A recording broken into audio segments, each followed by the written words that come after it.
Kundan sir आज आपके लिए क्या है लेकर आए हैं विज्ञान के महत्वपूर्ण प्रश्न जो 2024 के बोर्ड एग्जाम में आने की संभावनाएं बहुत ज़्यादा है।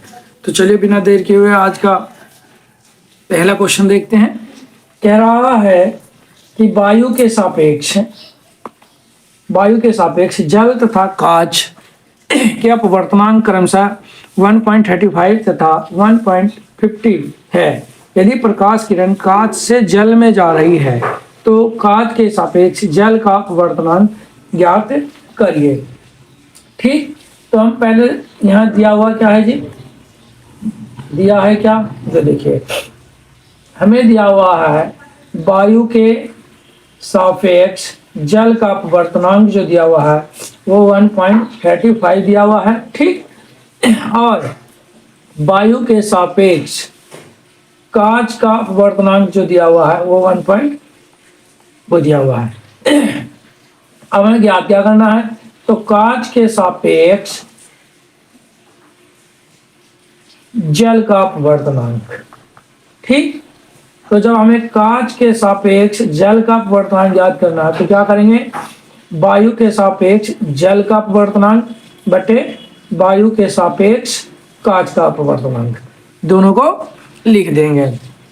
तो क्या आ जाएगा भाई, वायु के सापेक्ष जल का अपवर्तनांक 1.35 है और वायु के सापेक्ष कांच का अपवर्तनांक 1.50 है, 1.50 है। पॉइंट से पॉइंट कैंसिल हो गया, यहाँ क्या बचा 1.35 अपॉन 150। ठीक, अब इसे हम काटेंगे, देखिए कैसे कटेगा। 3 5 या 15 और ये 0, यहाँ से कटेगा, फिर 3 5 15 और ये 0 आ गया। अब यहाँ पे 5 या 15 और 7 5 35। ठीक,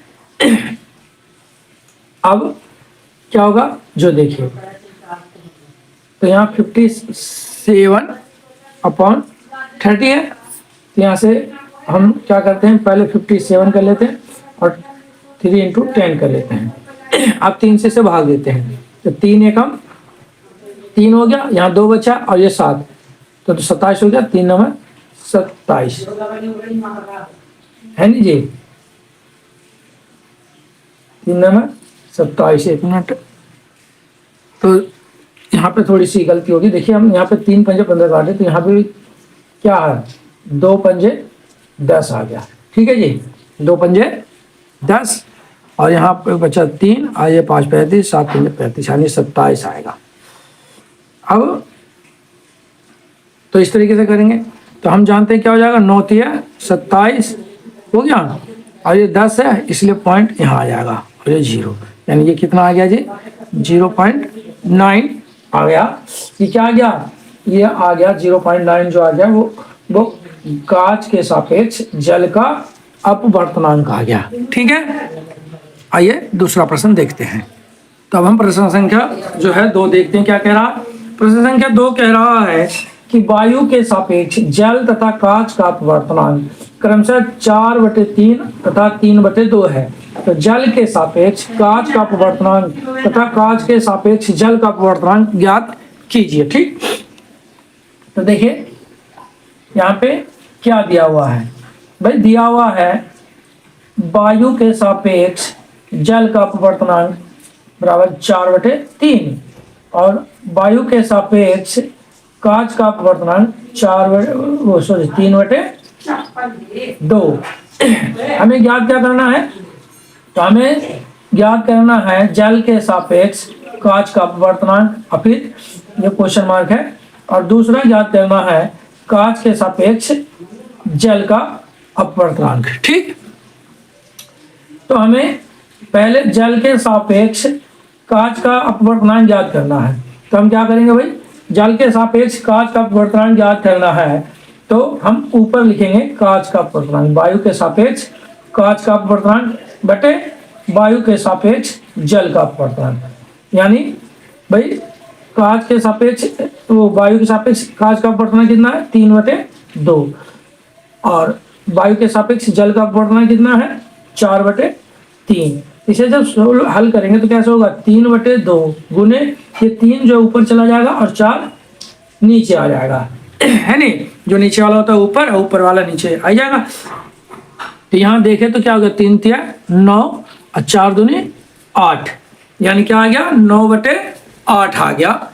ये आ गया जल के सापेक्ष कांच का अपवर्तनांक। ठीक है, अब दूसरा कह रहा भाई कांच के सापेक्ष जल का अपवर्तनांक, तो क्या लिखेंगे भाई, वायु के सापेक्ष जल का अपवर्तनांक बटे वायु के सापेक्ष कांच का अपवर्तनांक।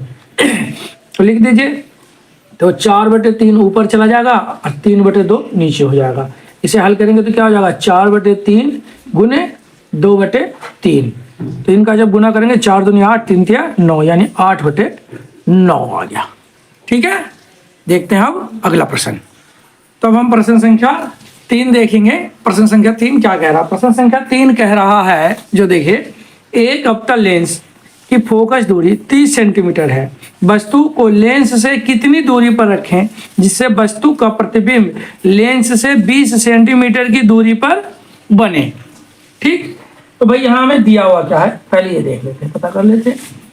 हमें दिया हुआ है पहले तो फोकस दूरी f 30 सेंटीमीटर, अवतल है इसलिए इसका आगे लग जाएगा माइनस का। ठीक, फिर प्रतिबिंब दिया हुआ है, यानी कि प्रतिबिंब लेंस से दूरी यानी v दिया हुआ है, वो भी 20 सेंटीमीटर है, अवतल लेंस है इसलिए माइनस के 20 आ जाएगा, और यहाँ सेंटीमीटर भी लिख देते हैं। ठीक, अब हमें ज्ञात क्या करना है भाई, तो कितनी दूरी पे रखा जाए, यानी कि हमें u ज्ञात करना है, और u हमारा क्वेश्चन मार्क है। ठीक, तो लेंस के सूत्र से क्या होता है, 1/f यानी फोकस दूरी, 1/v प्रतिबिंब की दूरी, 1/u उसकी जो है प्रारंभिक दूरी यानी वस्तु से रखी हुई कितनी दूरी पे है जो। ठीक, अब इनका मान रख दीजिए भाई, हमें 1/u ज्ञात करना है। क्या ज्ञात करना है, तो 1/u इधर आ गया तो ये प्लस का हो गया 1/u, 1/v अपनी जगह पे रहेगा, और ये 1/f इधर आ रहा तो ये माइनस का हो जाएगा 1/f। ठीक,